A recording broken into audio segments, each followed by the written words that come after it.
Emma Brooks stepped off the transport ship and looked up at the towering, crystal buildings of Zentari Prime. The alien world was beautiful in a way that made her feel small. The sky was a soft purple color, and 2 moons hung low on the horizon. Everything here seemed perfect, clean, and peaceful. It was nothing like the rough military bases she had trained on back on Earth. She adjusted the strap of her gear bag and walked toward the main academy building. Other new cadets were arriving too, but Emma could tell right away that she was different. The other students were tall, strong, and looked like they were born to be warriors. Some had thick, rock-like skin that looked harder than armor. Others moved so fast that Emma could barely follow them with her eyes. A few seemed to glow slightly, and she guessed they had some kind of mental powers. Emma was just human. She was 5 feet 6 inches tall, weighed about 130 pounds, and had brown hair that she kept tied back in a simple ponytail. Next to these alien beings, she looked like a child who had wandered into the wrong place. The registration hall was huge, with ceilings that stretched up so high Emma could not see the top. Alien cadets filled the space, talking in languages that sounded like music, grinding rocks, or electronic beeps. Emma found the human section of the registration desk and checked in with a bored-looking alien clerk who barely glanced at her. "Emma Brooks, human, Earth," she said, handing over her papers. The clerk looked at her with 4 purple eyes and made a sound that might have been a sigh. "Squad 7. Report to Commander Vextal in Training Hall Delta." Emma thanked the clerk and made her way through the halls. The academy was designed for beings much larger than humans. The doorways were twice as tall as they needed to be. The steps were too big for her legs, and even the water fountains were positioned too high for her to reach easily. Training Hall Delta was a massive room filled with holographic projectors and combat equipment. Emma saw her new squad members right away. They stood in a small group near the center of the room, and they all turned to look at her as she approached. The first was a Krolix warrior named Zephron. He was 8 feet tall and covered in thick, gray skin that looked like stone. His arms were as thick as tree trunks, and when he moved, Emma could hear his footsteps echo through the hall. He looked down at Emma with yellow eyes and made a sound that she guessed was either a greeting or a warning. The second squad member was Solara, a Vellani scout. She was tall and thin, with silver skin that seemed to shimmer in the light. When she turned her head to look at Emma, the movement was so fast that it was just a blur. Emma blinked, and Solara was suddenly standing 3 feet to the left of where she had been a second before. The third member was Nixith, a Zorathi strategist. She had pale blue skin and large, dark eyes that seemed to look right through Emma. When their eyes met, Emma felt a strange tingling in her head, like someone was gently poking around in her thoughts. "So you are the human," Zephron said in a voice that sounded like gravel falling down a mountain.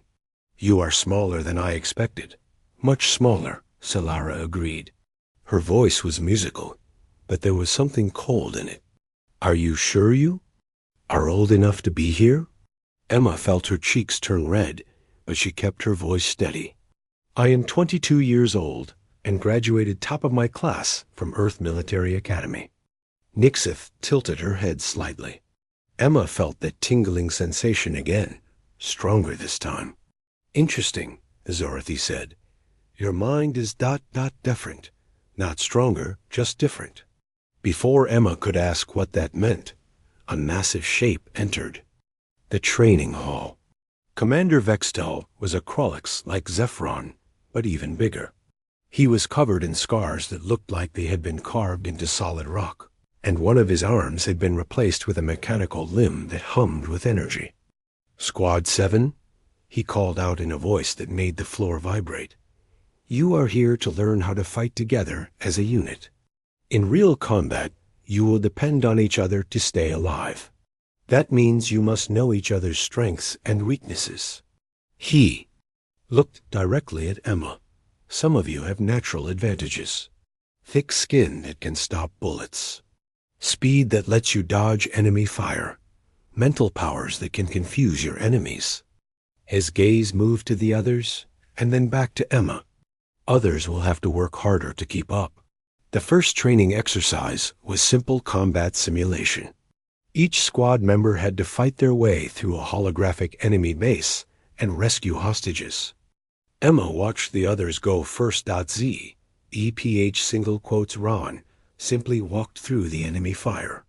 The holographic bullets bounced off his stone skin like raindrops. When he reached the enemies, he swung his massive fists and sent them flying across the room. He rescued all the hostages in 3 minutes. Solara moved so fast that the enemies could not even see her. She was just a silver blur racing through the base, disarming guards and freeing hostages before they even knew she was there. Her time was 2 minutes and 15 seconds. Nixeth approached the simulation differently. She stood still for a moment, her eyes closed, and Emma could see the enemy holographs suddenly stop moving. They stood frozen as Nixeth walked calmly through the base, her mental powers holding them in place. She freed the hostages without a single shot being fired. Her time was 4 minutes, but Commander Vextal seemed very pleased with her approach. Then it was Emma's turn. She entered the holographic base with a standard energy rifle that felt too heavy in her hands. The weapon was designed for beings with much greater strength than humans. When she tried to aim it, the weight threw off her balance. The first enemy appeared around a corner. Emma raised the rifle to fire, but the recoil knocked her backward. Her shot went wide, hitting the wall instead of the target. The enemy's return fire forced her to dive behind cover. Emma could hear her squad members talking behind her, but she tried to ignore them. She took a deep breath and tried again. This time she braced herself better and managed to hit the enemy. But it took 3 shots instead of 1. She made her way slowly through the base, taking cover behind walls and furniture, trying to use stealth when possible. The rifle was too heavy for her to carry easily, so she had to rest it on surfaces to aim properly. Several times she was hit by enemy fire, and the training suit's pain simulators made her gasp. When she finally reached the hostages, she had taken 15 minutes. That was 5 times longer than Zephron and 7 times longer than Solara. Adequate, Commander Vextal said, but his tone suggested it was anything but adequate. After the exercise, Emma's squad members gathered in a corner of the training hall. They spoke in low voices, but Emma could hear some of what they said. How did a human even get accepted here? Solara asked. Their species must have some hidden advantage we do not know about, Zephron replied. Perhaps they are very intelligent. I scanned her mind during the exercise, Nixeth said quietly. She is not stupid, but she is not exceptionally smart either. She is just ordinary. Emma pretended not to hear them, but each word felt like a small knife. She had worked harder than anyone to get into this academy. She had scored perfect marks on every written test, aced every interview, and beaten hundreds of other human candidates for this spot. But here, surrounded by beings with natural advantages she could never match, all of that meant nothing. That night, in her small dormitory room, Emma sat on her bed and looked out the window at the alien landscape.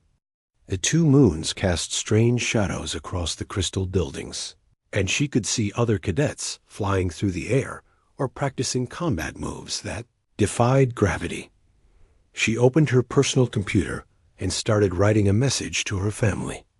Back on Earth, she wanted to tell them that she was fine, that the Academy was everything she had hoped it would be. But the words would not come. Instead, she found herself remembering her grandfather's stories about the old wars on Earth. He had been a soldier once, fighting in places where the environment was just as dangerous as the enemy. He always said, that humans had one advantage over any alien species they might meet someday. "We come from a world that tried to kill us every single day," he had told her. "That made us tough in ways that most beings could never understand." Emma had not understood what he meant then. Earth seemed like a normal place to her. But now, surrounded by aliens from peaceful worlds with perfect climates and gentle ecosystems, she was starting to wonder if her grandfather had been onto something. She closed the computer without sending the message and tried to get some sleep. Tomorrow would bring new challenges, new exercises where she would probably fail again. But something deep inside her, something that came from growing up on a world where nothing was ever easy, told her not to give up yet. The other cadets saw her as weak, and maybe they were right. But Emma Brooks was human, and humans had been surviving impossible odds for millions of years. She was not going to let a little thing like being the weakest cadet in the galaxy stop her now. 3 months had passed since Emma arrived at the academy, and things had not gotten much better. Every morning brought new training exercises that reminded her how different she was from her squad members. While Zephron could lift equipment that weighed more than Emma's entire body, she struggled to carry the standard gear packs. While Silara could run obstacle courses in seconds, Emma needed several minutes to complete the same challenges. While Nixith could solve tactical problems by reading the minds of simulated enemies, Emma had to rely on careful observation and guesswork.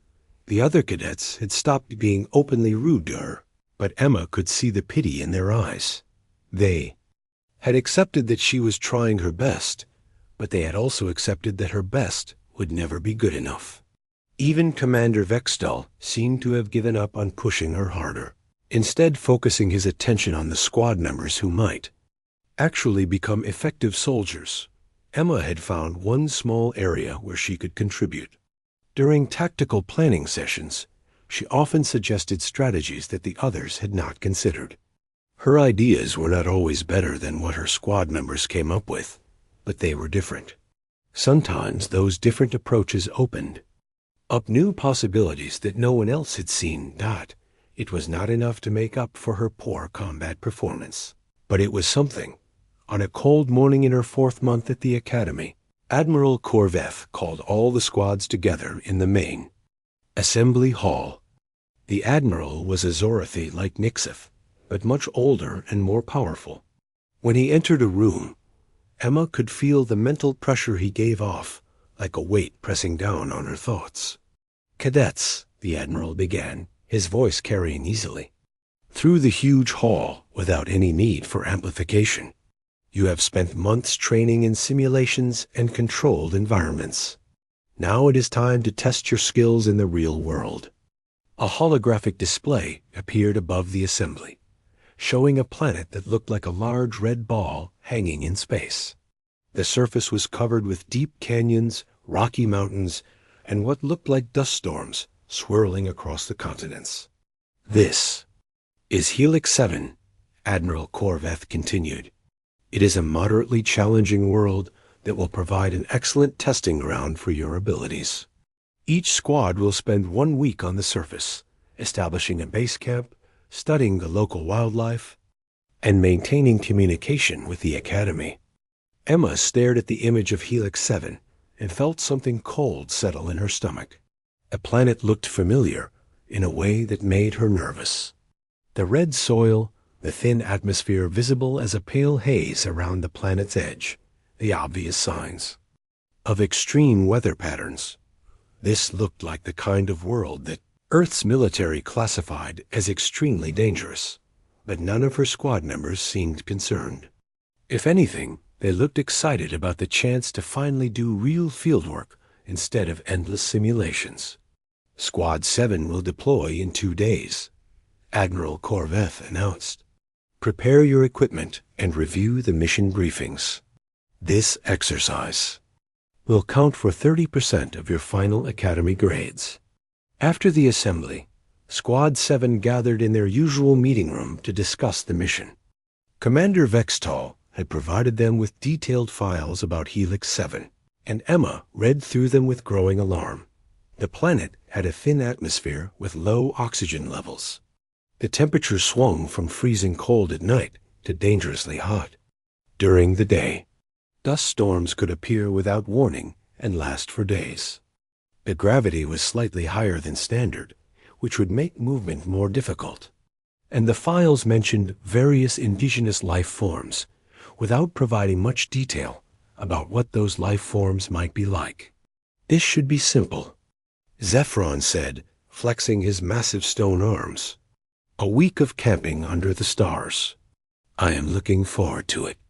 The low oxygen might be a problem, Solara admitted, but my people have excellent lung capacity. A little thin air will not slow me down much. I am more concerned about the indigenous life forms, Nixith said thoughtfully. The files do not give much information about their mental patterns. I may need time to learn how to read their thoughts. Emma wanted to tell them that they were all missing the point. This was not going to be a simple camping trip. Helix 7 was what humans called a Deathworld, a planet where everything from the air to the weather to the native animals was actively trying to kill you. But when she looked at her squad members, she realized they had no frame of reference for understanding that kind of danger.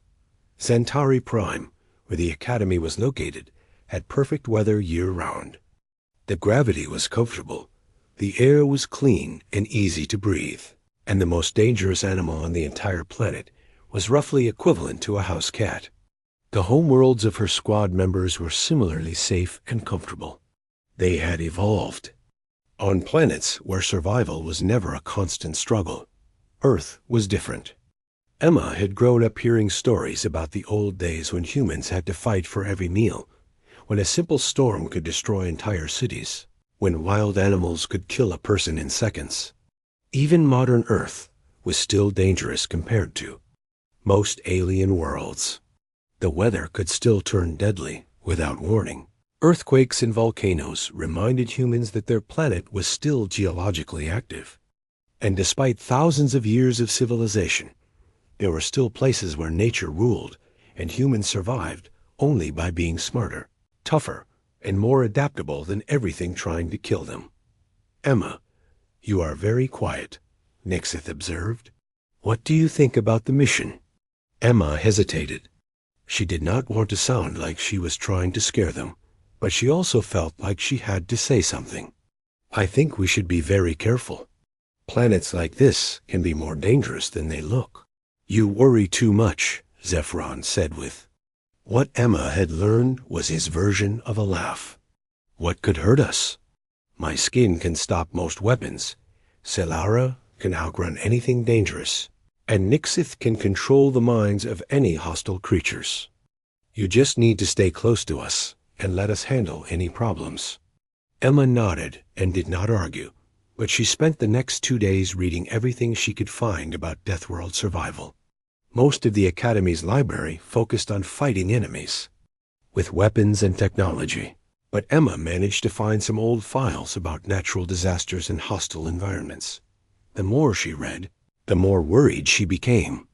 Her squad members were all powerful in their own ways, but their abilities were designed for fighting other intelligent beings, not for surviving in places where the planet itself was the enemy.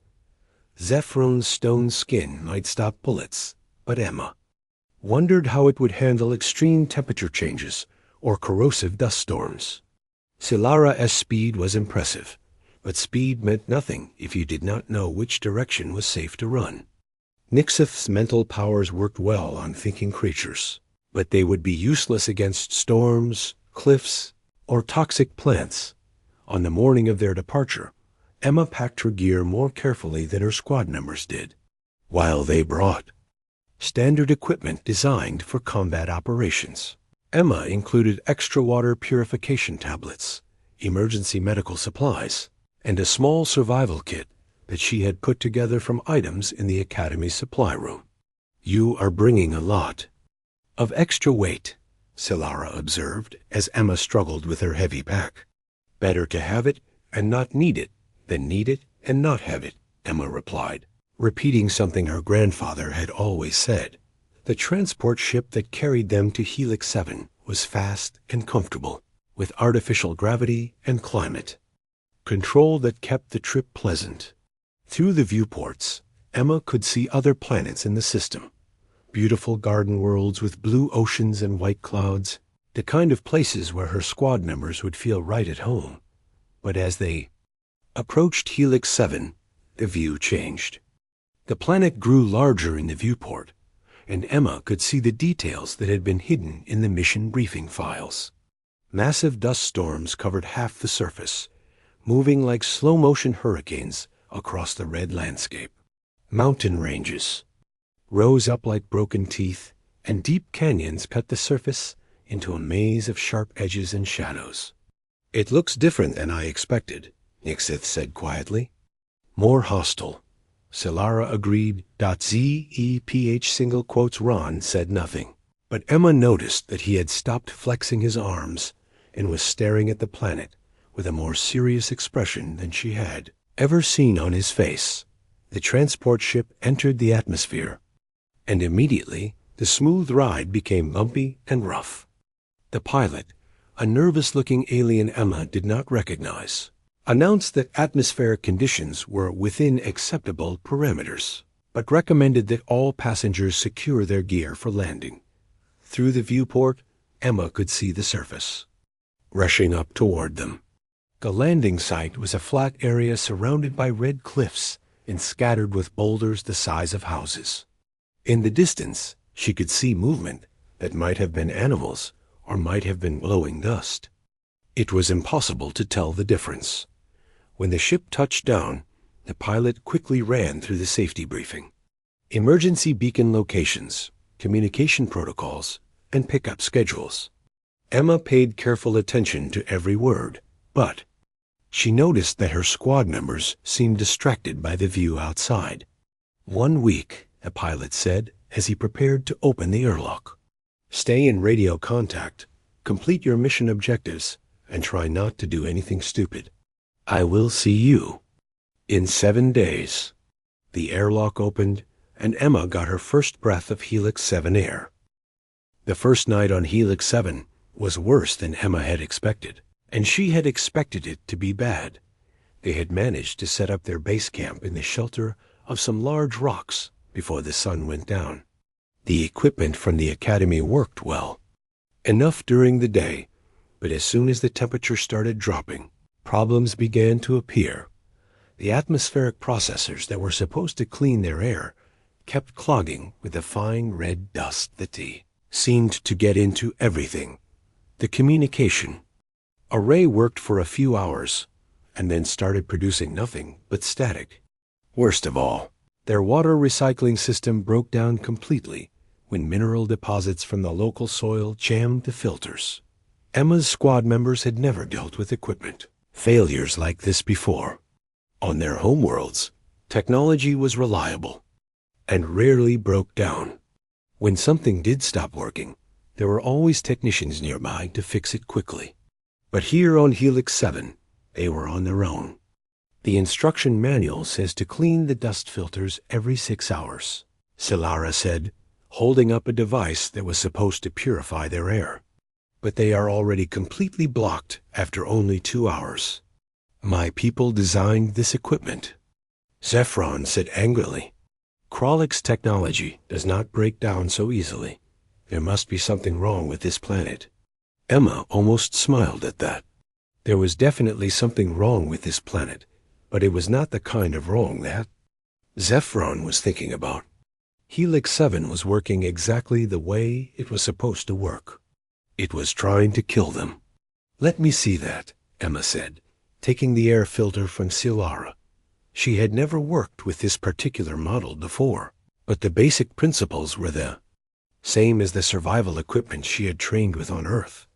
The problem was that the filters were designed for normal dust and dirt, not for the ultrafine particles that covered everything on Helix-7. Emma took apart the device and used cloth from her spare clothing to create an additional layer of filtering.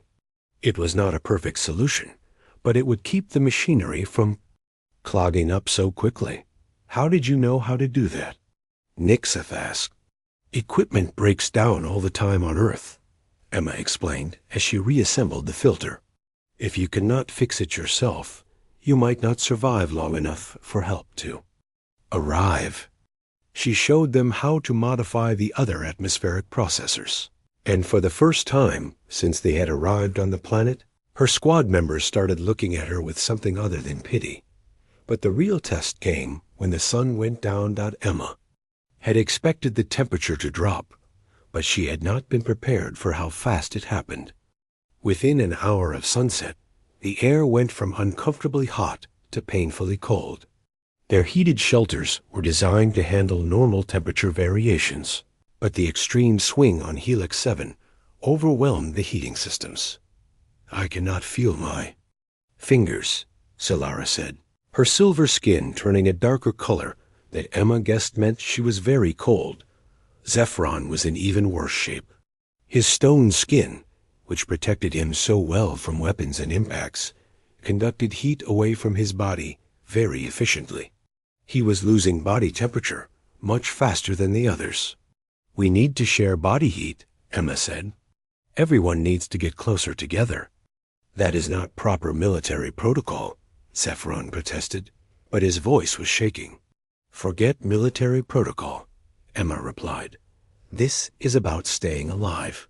She had them move their sleeping gear into the smallest shelter they had, and showed them how to arrange their bodies to conserve heat most efficiently. It was crowded and uncomfortable, but it worked. By morning, everyone was still alive and able to move. The second day brought new problems. Their food supplies were supposed to last a full week, but the extreme conditions were making everyone hungrier than normal. Emma calculated that at their current rate of consumption, they would run out of food in 4 days. We need to find local food sources, she announced during their morning meeting. The mission briefing said that local life forms might be dangerous. Nixith pointed out, starving to death is definitely dangerous, Emma replied. At least with local food, we have a chance. She had been watching the native life forms since they arrived. Most of them seemed to be small, quick creatures that lived in the rocks and came out only at dawn and dusk. There were also some plant-like things growing in the cracks between boulders, though Emma was not sure if they were actually plants or some other kind of organism. I will test them first, she told the others. If anything is going to make me sick, better that it happens to one person instead of all of us. Emma started with the smallest possible amounts, tasting tiny pieces of different organisms and waiting to see if they caused any bad reactions. It was a slow and careful process that her squad members did not understand. Why not just scan them with our equipment? Solara asked. Our equipment is designed for known foods from known planets, Emma explained. It might miss something that would hurt us, or it might say something is dangerous when it is actually safe to eat. By the end of the second day, Emma had identified 3 local organisms that seemed safe for consumption. They did not taste very good, but they would keep the squad alive if their regular food ran out. That night, as they huddled together in their shelter, Zephyron asked Emma a question that surprised her. Where did you learn to do all these things? Equipment repair, food testing, temperature management. This is not the kind of training they give at military academies. Emma thought about how to answer that. On Earth, children learn these things the way children on other worlds learn to read or do mathematics. If you grow up on a planet that is trying to kill you, you learn how to not let it succeed. Earth is trying to kill you? Nixith sounded shocked. Not on purpose, Emma said, but Earth is not a safe planet like yours. The weather can change from pleasant to deadly in minutes. There are places where the ground itself is poisonous, or where the air is too thin to breathe. There are animals that can kill a human with one bite, and plants that can kill you just by touching them. Even the water in many places is not safe to drink without treatment. Her squad members were quiet for a long time after that. How do humans Survive on such a world? Solara finally asked. We adapt, Emma said simply. We learn to fix things when they break, to find food when our supplies run out, to work together when everything goes wrong. We learn to expect problems and to solve them quickly. The third day brought the worst challenge yet. Emma woke up to the sound of Nixith screaming. She rolled out of her sleeping bag and saw the Zorothy sitting up with her hands pressed to her head, her large eyes wide with terror. What is wrong? Emma asked, but Nixith just kept screaming. Zephron and Solara were awake now too, both looking frightened and confused. I can feel them, Nixith gasped between screams. So many minds all around us. Hungry minds, hunting minds. They know. We are here. Emma grabbed her equipment scanner and checked the readings. There were at least 20 large life forms moving toward their camp, and they were moving fast. Pack everything now, Emma ordered. We need to move. Move where? Zephron asked. We do not know this terrain. Emma was already stuffing her gear into her pack. Away from here. Those things that Nixith is sensing, they are coming for us. How do you know that? Solara demanded. Because this is what predators do, Emma replied. They wait until their prey is settled and comfortable, and then they attack. As if to prove her point, a howling sound echoed across the landscape. It was answered by another howl from a different direction, and then another. They are coordinating, Emma said grimly. Pack hunters. We need to go now. Her squad members finally understood the urgency and began throwing their equipment together. But they were moving too slowly, trying to pack everything neatly and properly. Leave. Anything that is not essential, Emma commanded. Food, water, weapons, and communication gear only. But our research equipment, Solara started to protest. Will not matter if we are dead, Emma finished. She led them away from the camp, moving as quickly as possible over the rough terrain. Behind them, she could hear the howling getting closer. Emma found a narrow canyon between two rock formations and led the squad into it. The space was barely wide enough for Zephron to squeeze through, but it would be hard for large predators. To follow them. How did you know to do that? Zephron asked when they stopped to rest. Narrow spaces favor the smaller fighter, Emma explained. It is a basic principle of tactics. They spent the rest of the day moving through the canyon system, trying to put distance between themselves and whatever was hunting them. Emma led the way, reading the terrain and choosing the safest routes. For the first time since they had arrived on Helix 7, her squad members were following her orders without question. They had finally realized that their natural advantages meant nothing here, and that Emma's knowledge of survival was keeping them alive. But Emma knew this was just the beginning. They still had 4 days left on this planet, and the real challenges had not even started yet. On the 4th day, Emma realized they were being stalked by something much worse than the pack hunters. They had escaped from earlier. She first noticed it during their morning meal, while her squad members ate the processed food bars from there. Emergency supplies. Emma studied the canyon walls around them.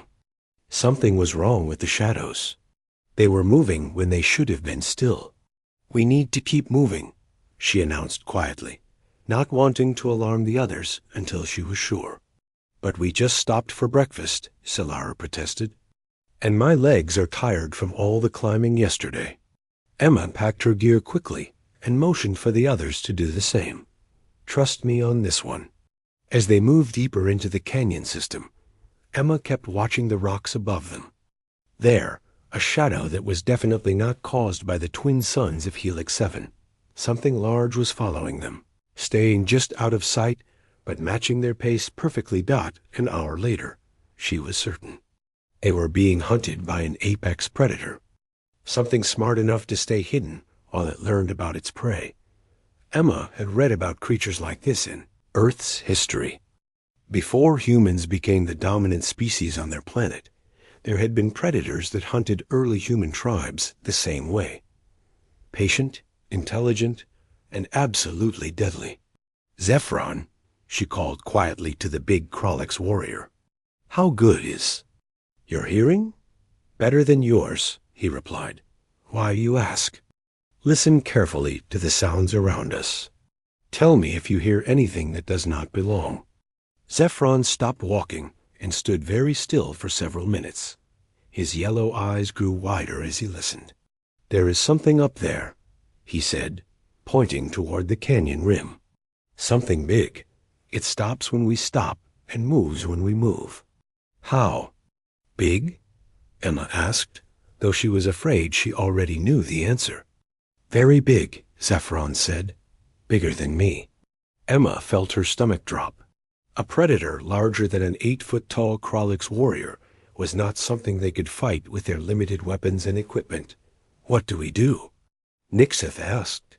She had been unusually quiet since her mental powers had been overwhelmed by the planet's hostile life forms. Emma thought quickly. Running was not an option. They were already tired, and whatever was following them was probably much faster. Fighting would be suicide unless they had some major advantage. That left only one choice. They had to outsmart it. "We are going to set a trap," Emma announced. "A trap?" Solara looked skeptical. "For something that size? With what?" Emma looked around at their surroundings. The canyon was narrow here, with high walls on both sides and loose rocks scattered on the ground. It was not perfect, but it might work. "We are going to use the terrain against it," she explained. "And we are going to make it think we are weaker than we actually are." Over the next 2 hours, Emma directed her squad numbers in setting up what she hoped would be an effective ambush. She had them pile loose rocks in strategic locations, creating weak points in the canyon walls that could be triggered to cause rock slides. She positioned their remaining explosive charges, originally meant for clearing obstacles, at key structural points. Most importantly, she taught them how to work together in a way they had never learned at the academy. "Zephron, your job is not to fight the creature directly," she explained. "Your job is to be in the right place at the right time to trigger the rock slide." "But I am the strongest," he protested. "I should be the one fighting it." "Strength is not always about hitting things harder," Emma replied. "Sometimes strength is about knowing when not to fight." She positioned Solara at the far end of the canyon with instructions to act as bait. The Velani's natural speed would let her escape quickly once the trap was triggered. Nixoth was given the most important job of all, watching for the creatures. Approach and giving the signal to spring the trap. "I cannot read its mind," Nixoth said nervously. "Its thoughts are too alien, too aggressive. All I can sense is hunger and intelligence." "You do not need to read its mind," Emma assured her. "You just need to tell us when it is in the right position." Emma herself took the most dangerous position, hiding among the rocks directly below where the creature would have to pass to reach the rest of the squad. Then they waited. The creature appeared at the canyon rim 2 hours later, and Emma got her first clear look at what had been hunting them. It was enormous, easily 12 feet long, and covered in thick armored plates that looked like natural body armor. It had 6 legs ending in claws that could tear through solid rock, and a head full of teeth that were longer than Emma's fingers. But the worst part was its eyes. They showed an intelligence that was almost human-like in its calculating coldness. The creature studied their camp for several minutes, clearly trying to figure out the best way to attack. Emma held her breath and stayed perfectly still, knowing that any movement might give away their trap. Finally, the creature began to descend into the canyon. It moved carefully, testing each foothold and scanning for any signs of danger. This was definitely not a mindless beast. It was a thinking predator that had probably killed many other creatures by being smarter than they were.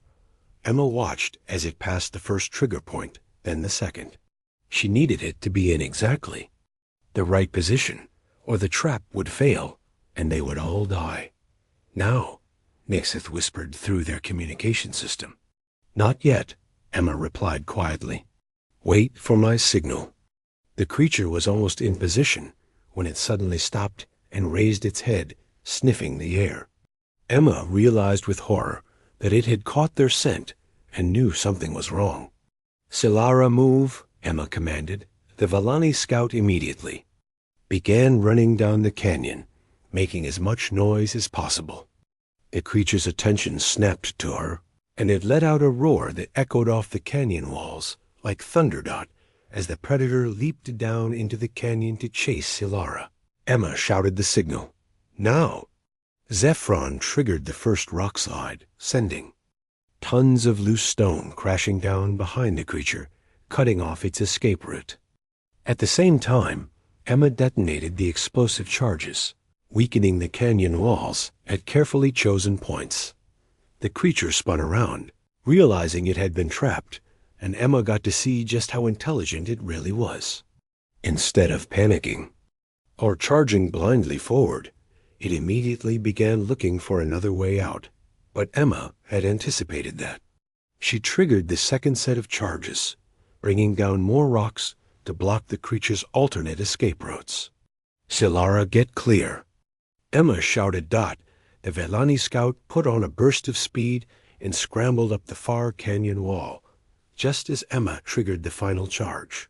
The entire section of canyon collapsed, burying the massive predator under thousands of tons of rock and debris. For several minutes, nobody moved. The canyon was filled with dust and the sound of settling stones. Emma waited until she was absolutely certain the creature was not going to emerge from the rubble before giving the all-clear signal. Is it dead? Zephron asked, staring at the pile of rocks where the predator had been. Nothing could survive. That, Emma replied, but she kept her weapons ready just in case. As they regrouped and continued through the canyon system, Emma noticed that her squad members were looking at her differently. There was no more pity in their eyes, no more condescending attempts to protect the weak human. How did you know to do that? Silara asked as they walked. That trap, the timing, the way you used the terrain, I have never seen anything like it. Emma thought about how to explain it. On Earth, humans had to learn to hunt creatures much larger and stronger than themselves. We could not outfight them or outrun them, so we learned to outsmart them. But that creature was intelligent too, Nixith pointed out. It was not just a mindless beast. Intelligence is not the same as experience, Emma explained. That creature was smart, but it had probably never encountered prey that could think like a predator. It expected us to run or fight, not to turn the environment into a weapon. Humans think like predators? Zephron asked. Emma nodded. We had to. For millions of years, we were not the strongest or fastest or most dangerous creatures on our planet. The only way we survived was by being more clever and more adaptable than everything that was trying to eat us.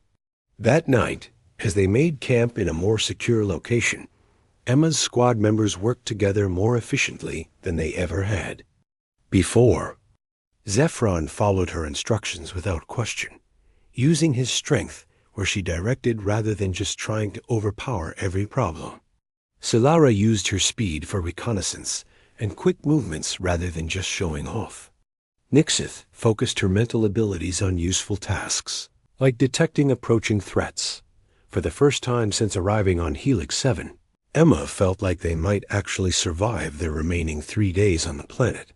But more importantly, she realized that something fundamental had changed in how her squad members saw her.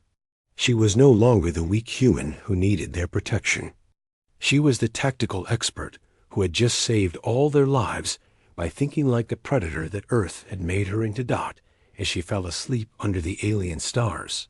Emma found herself thinking about her grandfather's old war stories again. He had always said that humans' greatest weapon was not their technology or their strength, but their ability to adapt to any situation and find a way to survive.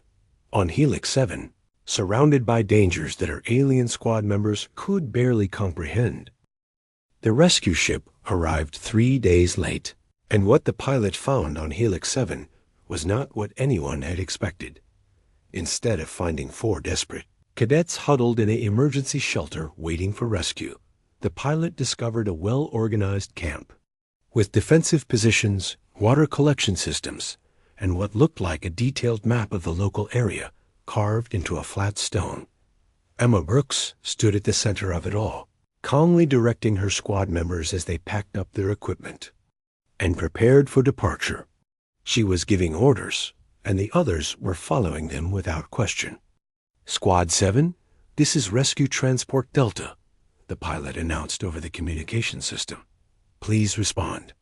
"Rescue Transport Delta, this is Squad 7, Emma replied. "We are ready for pickup. Are all squad members alive and uninjured?"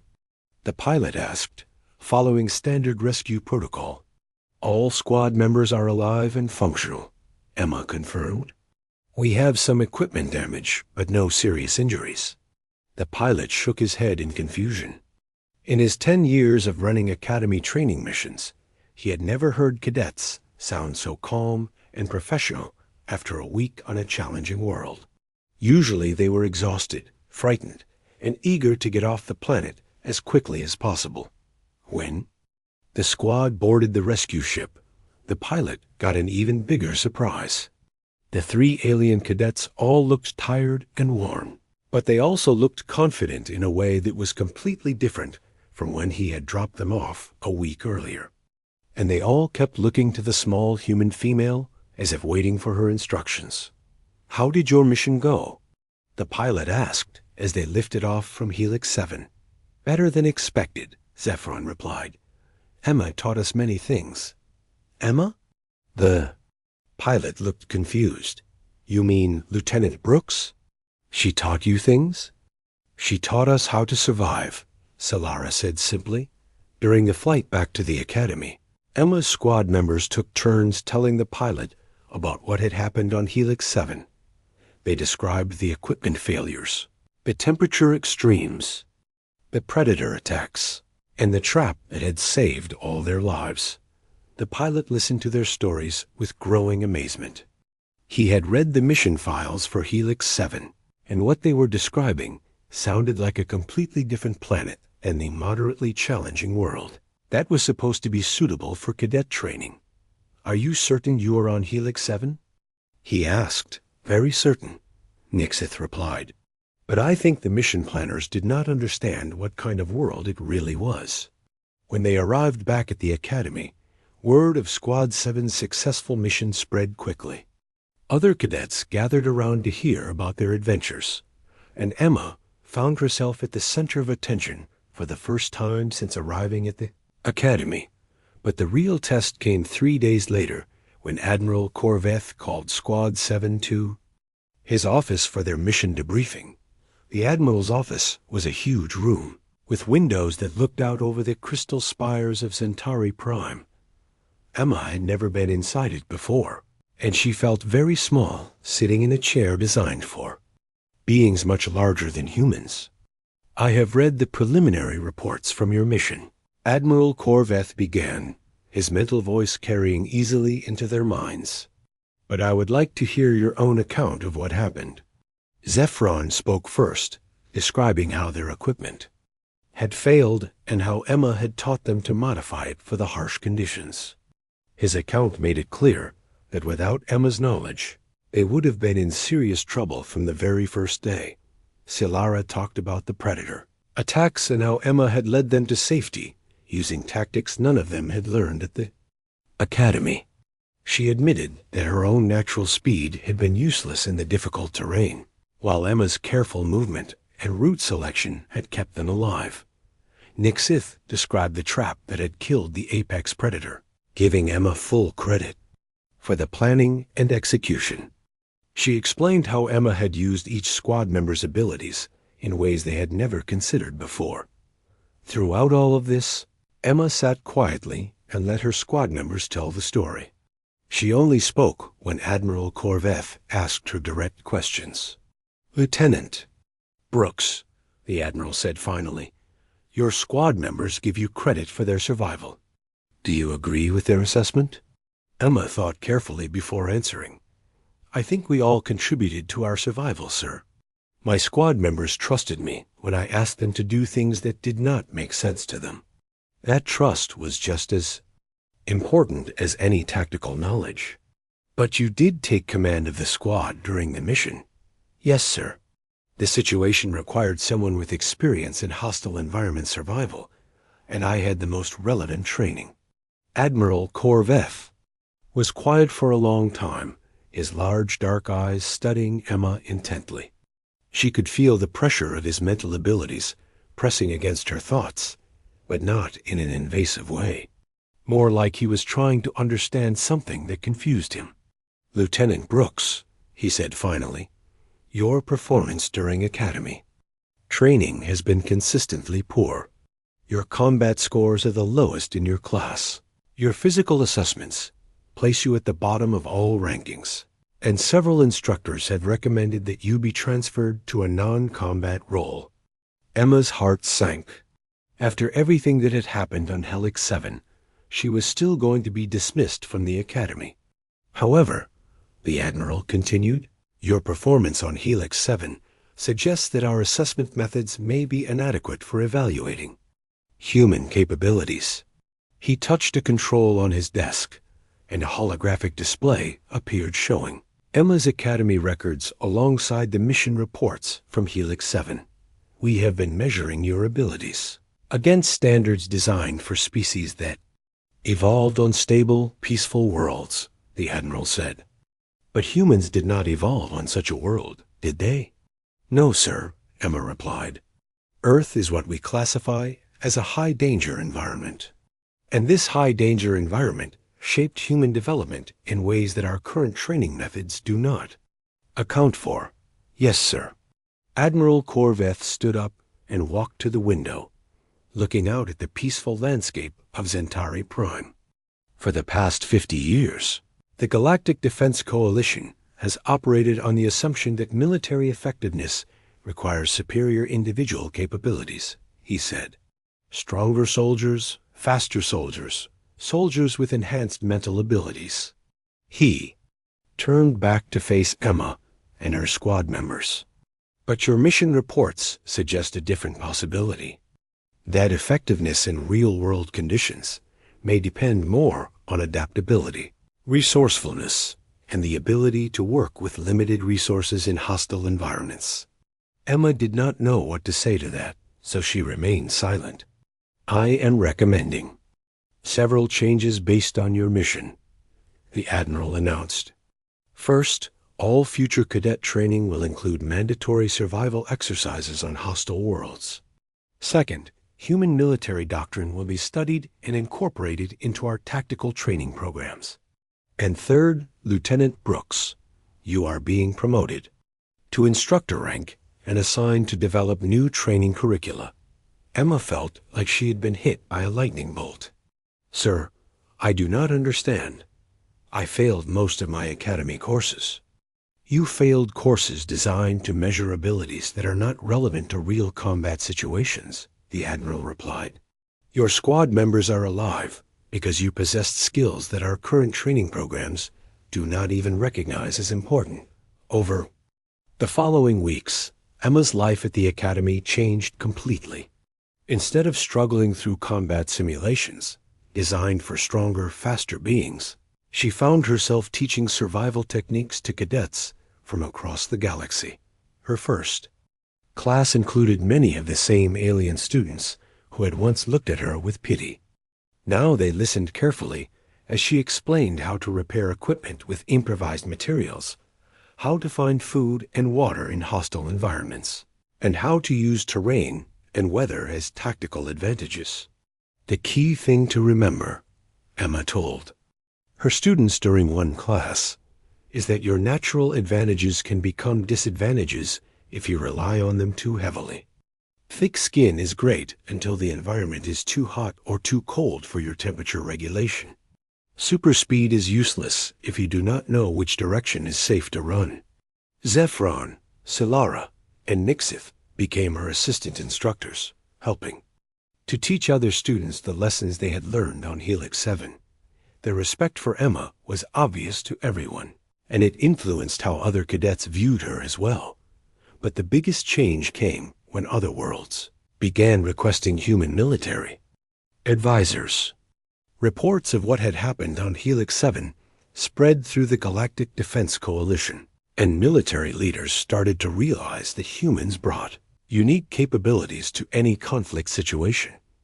Emma received communication requests from a dozen different worlds, all asking for help with survival training, hostile environment operations, and adaptive tactics. For the first time in galactic history, humans were seen as the experts in something important. 6 months after her promotion, Emma stood before a class of advanced students preparing for their own hostile world training missions.